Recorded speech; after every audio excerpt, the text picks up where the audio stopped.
Bienvenidos a otro capítulo de nuestra serie Descifrando el Génesis. Ya hemos hablado de varios temas bastante interesantes. Hablamos sobre si la serpiente que tentó a Eva en realidad era una serpiente común y corriente, o si en realidad era una criatura diferente. Luego, analizamos la evidencia bíblica y científica sobre las genealogías de Génesis 5, para saber si en realidad las primeras 10 generaciones desde Adán hasta Abraham vivían hasta los 900 años de edad. También estudiamos el capítulo 6 para saber si los Nephilim en realidad eran gigantes de 4 y 5 metros, y para saber si los hijos de Dios en realidad eran ángeles que descendieron a tomar mujeres para sí mismos, si eran reyes tiranos o si eran parte de la descendencia de Set. Y en nuestro último video estuvimos analizando la evidencia bíblica, histórica, cultural y científica para saber si el gran diluvio del Arca de Noé en realidad fue un evento mundial o un evento regional en esa área de Mesopotamia. Así que ya que tocamos todos esos temas, pues hoy tocaremos uno de los textos más debatidos en toda la Biblia, y ese es el capítulo 1 del libro de Génesis. Y al igual que con los demás temas, estaremos examinando la evidencia bíblica, cultural, científica, histórica, etimológica y ontológica del texto, para poder entender qué en realidad es lo que está ocurriendo en este capítulo. A través de los siglos, Génesis 1 ha sido el objeto de mucha especulación, y el resultado ha sido la invención de múltiples teorías e hipótesis que tratan de explicar qué en realidad está sucediendo en el texto. Por ejemplo, existe la postura que dice que entre el capítulo 1 y el capítulo 2 pasaron miles y millones de años. Otra postura dice que entre el versículo 1 y el versículo 2 pasaron miles de años. También existe la postura que en el capítulo 1 de Génesis no está hablando de una creación material, sino que se trata de una creación funcional. También están aquellos que creen que los 7 días de creación en realidad son 7000 años, otros que los 7 días son literales, otros que la tierra ya estaba hecha hace millones de años pero el hombre todavía no, etcétera, etcétera, etcétera. Déjame saber cuál es tu postura en los comentarios.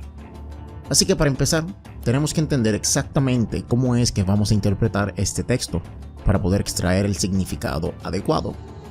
Por ejemplo, si utilizamos el método tradicional de nuestra cultura, pues al leer el texto podemos concluir que Dios creó todo el universo, el mundo y a sus criaturas en 7 días literales. Ahora, esa es la interpretación clásica del texto basada en nuestra cultura. Verán, la cultura del mundo antiguo es muy diferente a la nuestra. En nuestra cultura moderna tendemos a darle mucho énfasis a las cosas materiales. Por ejemplo, si alguien nos pide que describamos un automóvil, pues lo primero que hacemos es describir sus propiedades materiales. Es color negro, no es muy alto ni muy largo, tiene 400 caballos de fuerza y se ve muy bonito.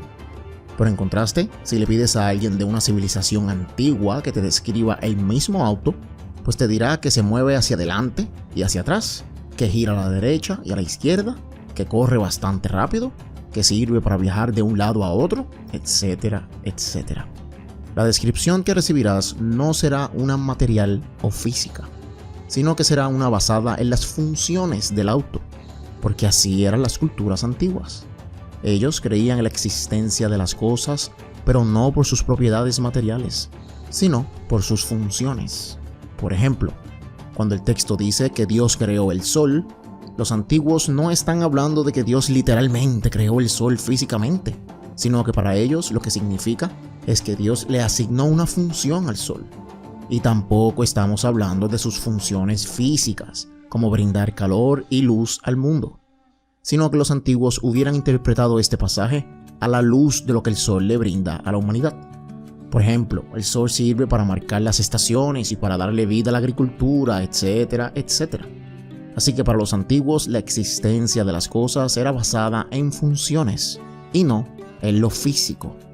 Así que si le pones una piedra de frente a un antiguo, ellos saben que está ahí, pero no tiene existencia, porque no tiene un papel funcional que cumplir que beneficie a la humanidad. Así que decir que Dios le dio una función al sol no significa que el sol estaba apagado y Dios lo puso a brillar, sino que más bien, para los antiguos, significaba que el sol ya estaba ahí brillando, pero Dios le asignó una función de marcar las temporadas para la civilización una función para crear un calendario agrícola, etcétera, etcétera. Se trata de funciones que le brindan orden al caos, terminando con el beneficio de la humanidad. Así que si vemos el Génesis desde una perspectiva de creación funcional y no material, pues el significado de todo el capítulo cambia por completo. Así que si vemos la evidencia cultural de esa época, podremos entender que para ellos el capítulo 1 de Génesis no se trataba de la creación material del universo, sino que se trataba de una creación funcional de todas las cosas, en donde el Señor entró al universo en algún punto dado y comenzó a asignarle funciones al mundo para que la humanidad pudiera civilizarse y crecer como especie. Pero tampoco pongan palabras en mi boca, porque ya sé lo que están pensando. Sin duda alguna, Dios fue el creador de todo el universo, no solo una creación funcional, sino que una material. Solo que Génesis 1 no es el texto donde encontramos una creación material.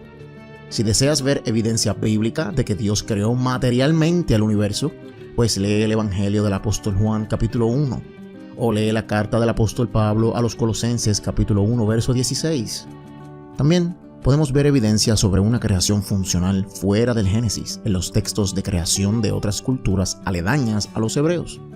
Textos como el Atrahasis y el Enuma Elish, donde sus relatos de creación comienzan con la palabra «cuándo», dejándonos saber que en algún punto en el tiempo sus dioses entraron al universo y comenzaron a crear funcionalmente todo el mundo y sus criaturas.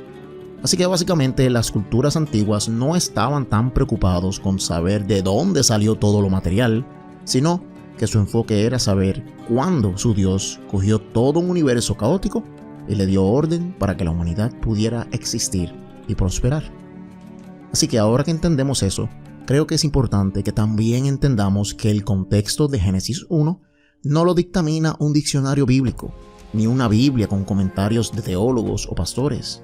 Tampoco lo dictaminan la concordancia bíblica, ni la opinión de algún pastor, ni tampoco alguna confesión de fe protestante o reformada o católica. Nada de esto tiene autoridad alguna para interpretar el texto cultural del Génesis. La única autoridad que existe para interpretar el contexto del Génesis es la cultura de donde salió. Y como ya esa cultura no existe, pues es nuestro trabajo investigar bien dichas culturas para poder entender exactamente qué es lo que nos dice nuestro Señor en su palabra. Por lo tanto, cuando leemos el Génesis debemos tener en cuenta el contexto cultural de la época y sacar de nuestra mente las expectativas que tenemos para interpretar estos textos.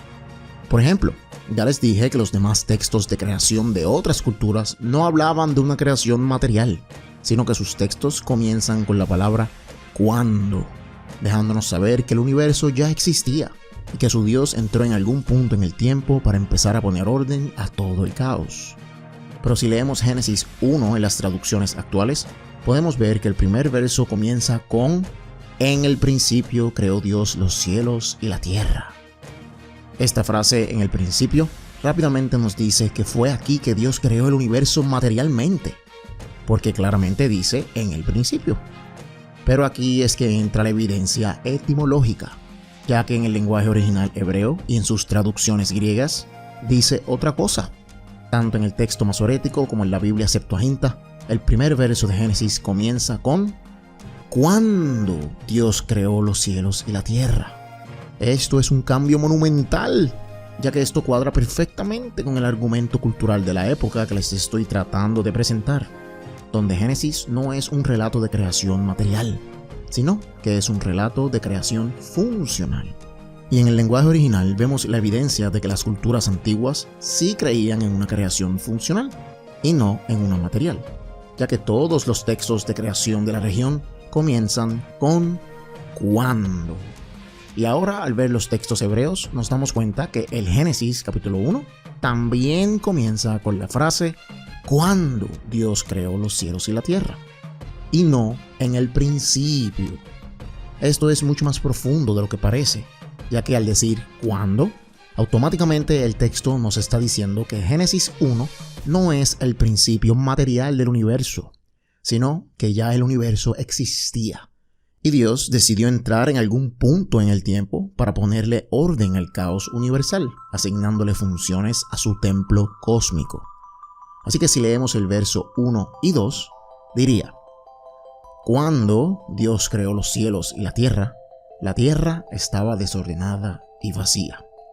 ¿Lo ven? Aquí nos dice que cuando Dios decidió entrar en su universo ya creado para asignarle una función a los cielos y a la tierra, encontró la tierra desolada y vacía.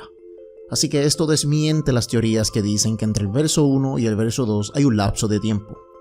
Así que entendiendo que en el verso 1 Dios entra al universo a crear los cielos y la tierra, se encuentra con la tierra desolada y vacía, y en el verso 3 comienza a crear funcionalmente, ya que dice: y dijo Dios que se haga la luz, y la luz fue. Estos 3 versos cuadran perfectamente con la fórmula que utilizan todos los demás textos de la región, desde los relatos sumerios, los de Babilonia y los egipcios, entre otros. Primero, la deidad aparece para empezar a crear.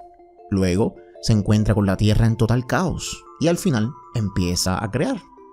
Así que culturalmente, etimológicamente e históricamente todo cuadra hasta el momento.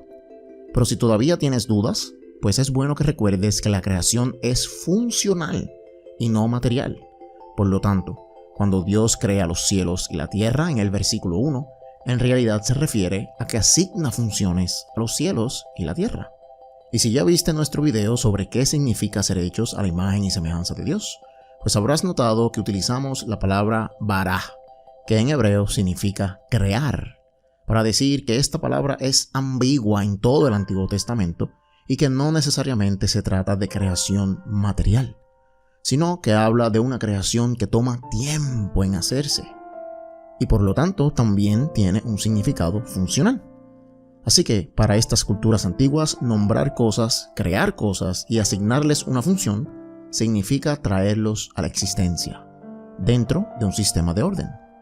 Por tal razón, dice que Dios creó los cielos y la tierra.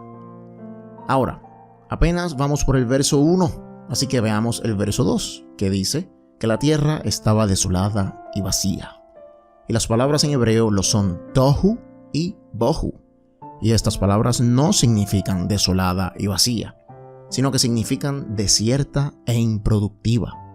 Y esto hace aún más sentido con estas posturas de una creación funcional, ya que si Dios vino a darle función a todas las cosas, pues es lógico que la tierra esté improductiva, porque le hace falta que Dios la haga productiva, para que la civilización se pueda beneficiar y puedan sembrar plantas y criar animales, etcétera, etcétera.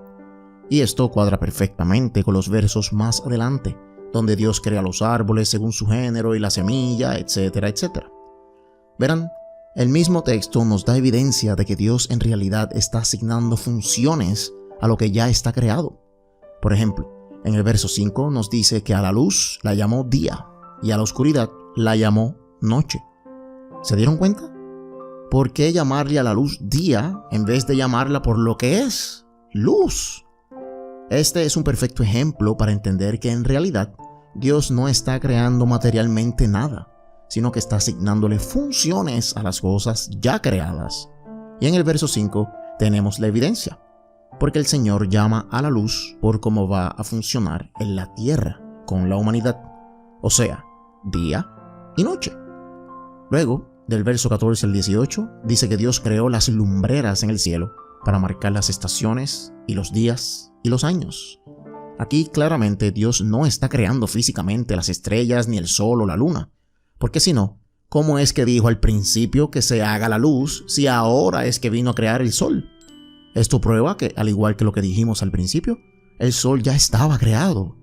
Así que el Señor solo le está asignando una función dentro del sistema ordenado. Y así podemos seguir viendo más ejemplos de una creación funcional y no una material. Por ejemplo, en el verso 10 nos dice que a lo seco le dio la función de ser tierra, para que en el verso 11 esa tierra pudiera producir árboles y plantas.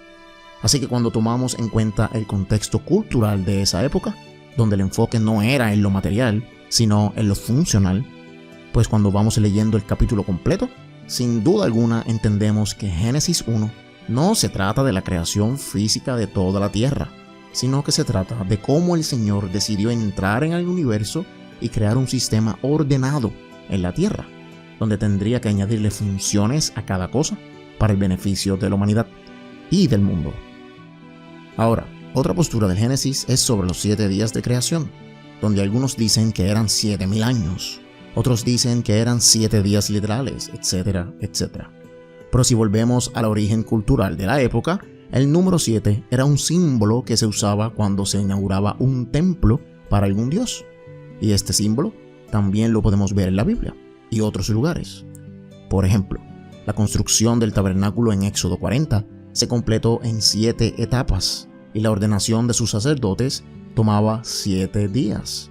El templo de Salomón se tomó 7 años en construir y fue dedicado a Dios durante un festival que dura 7 días en el mes 7º. Y hasta la dedicatoria del templo que Salomón le hizo al Señor se la hizo en 7 peticiones. Y fuera de la Biblia encontramos lo mismo. Por ejemplo, en los textos ugarísticos vemos que el dios Baal construyó su templo en 7 días y también lo inauguró. Así que cuando vemos los 7 días de creación del Génesis, podemos ver que el Señor simplemente está tomando lo que ya existe y le está dando una función para establecer un orden sistemático en la tierra. Un ejemplo de esto lo tenemos en la construcción del tabernáculo en el desierto. Moisés no creó los materiales del tabernáculo. Estos ya existían, solo que recibieron una función para servir en el tabernáculo de Dios. Así que los 7 días solo nos está mostrando un símbolo literal donde Dios entró a su universo caótico, el cual ya él había creado billones de años antes, y decidió empezar a darle funciones donde la tierra y los humanos estarían en orden, para luego inaugurar su templo al 7º día, cuando decide descansar de su obra y mirar el nuevo sistema de orden que creó para que funcione en la sociedad humana, como su templo cósmico, con la humanidad sirviendo como los representantes de dicho templo. Así que para terminar esta parte, tratemos de entender el orden de los 7 días de creación, ya que como muchos ateos han preguntado, ¿cómo es posible que exista la luz sin el sol?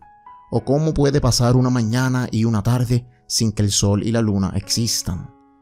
Bueno, pues aquí es donde tenemos que entrar aún más profundo para entender la estructura de los 7 días del Génesis. Verán, los antiguos hebreos creían que la vida espiritual consistía de 3 esferas concéntricas de intimidad con Dios. Por tal razón, los 7 días tienen una estructura concéntrica y de reflejo en sí mismos. Por ejemplo, en el día 1, Dios creó la luz y la oscuridad. Y en el día 4, creó el sol para el día y la luna para la noche.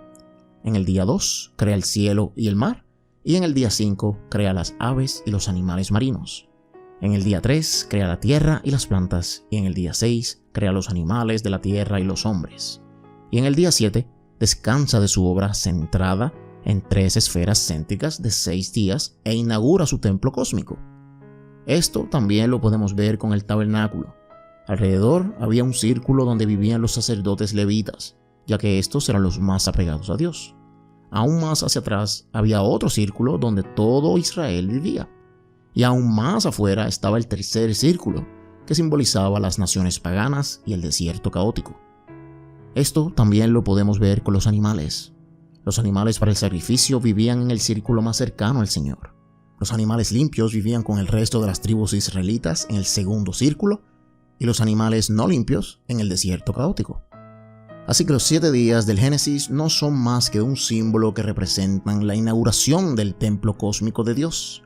Cabe señalar que es obvio que estos días no están en orden cronológico, porque es imposible que haya luz sin sol.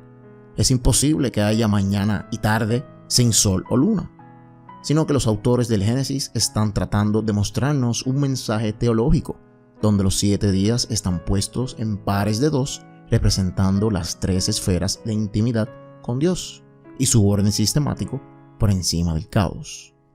Así que los 7 días sí son literales, pero también son simbólicos. Así que ya vimos la evidencia cultural de la época, la histórica y la etimológica, para entender que Génesis 1 no habla de una creación material, sino que habla de una creación funcional. Pero ahora veamos la evidencia teológica y científica para contestar preguntas como: ¿había muerte antes de la caída de Adán? ¿Había dolor? ¿Tristeza? ¿Había gente aparte de Adán y Eva? Etcétera, etcétera. Para contestar estas preguntas tenemos que retener el filtro cultural de la época. Por ejemplo, si vemos el versículo 31, Dios llamó a toda su creación buena. Esto lo complementan con el versículo 12 de Romanos 5 que dice: por tanto, como el pecado entró en el mundo por un hombre, y por el pecado la muerte, así la muerte pasó a todos los hombres, por cuanto todos pecaron. Este verso lo toman como si en realidad la muerte entró al mundo después del pecado de Adán.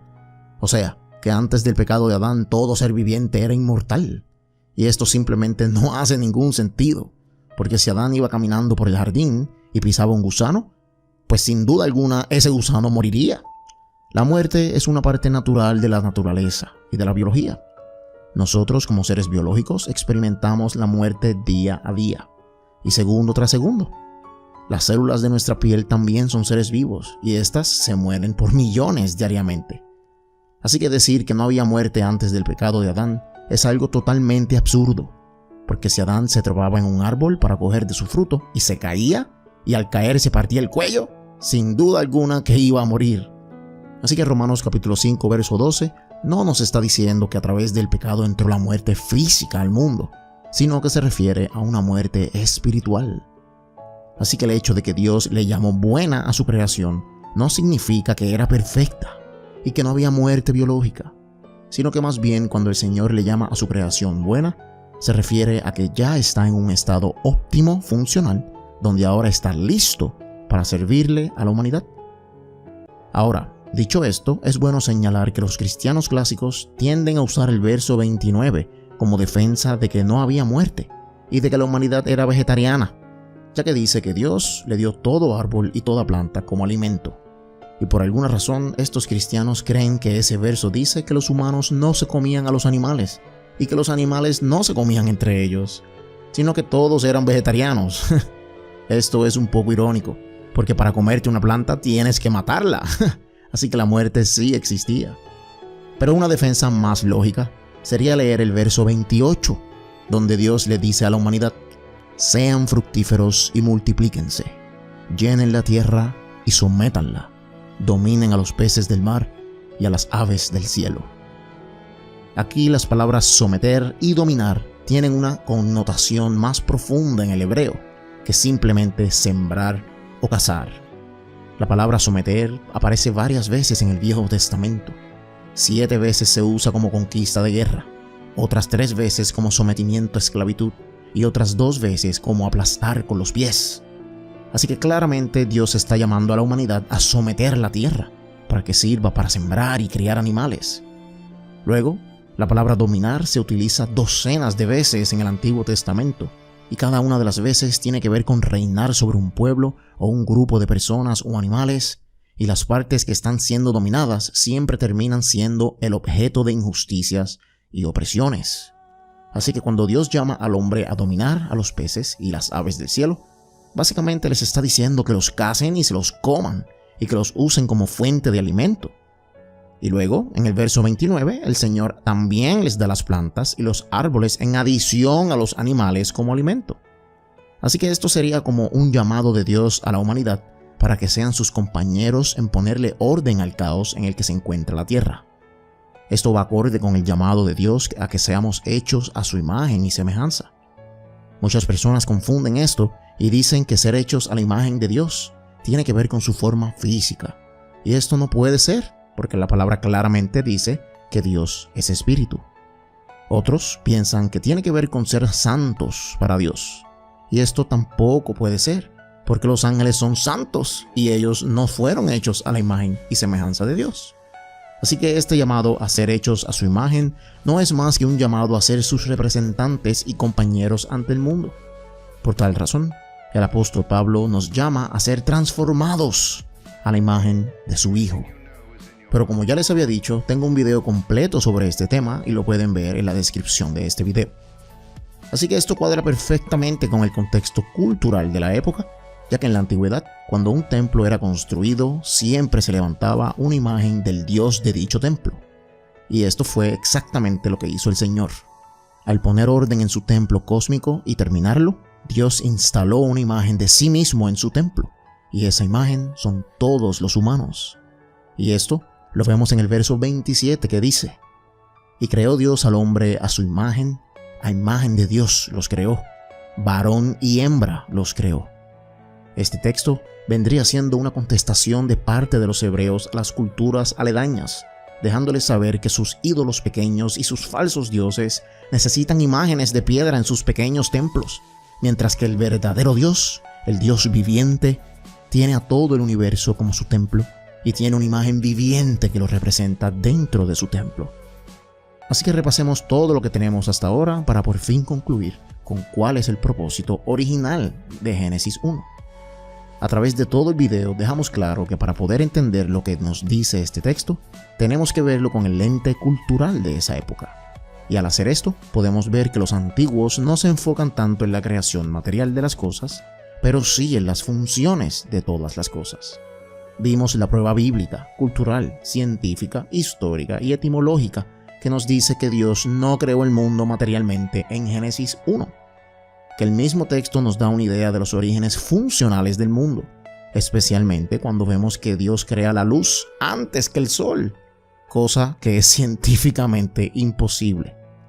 También desmentimos ciertas posturas de que los 7 días eran 7,000 años o que la Tierra es joven, y entendimos que los 7 días sí son literales, pero a la misma vez son simbólicos, para expresar un mensaje teológico de lo que Dios hizo al inaugurar su templo cósmico. También vimos que antes de Adán y Eva ya existía la muerte y que la creación no era vegetariana.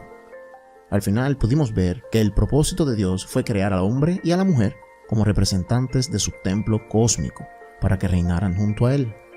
Así que para concluir, ¿qué podemos decir que es el propósito principal de Génesis 1?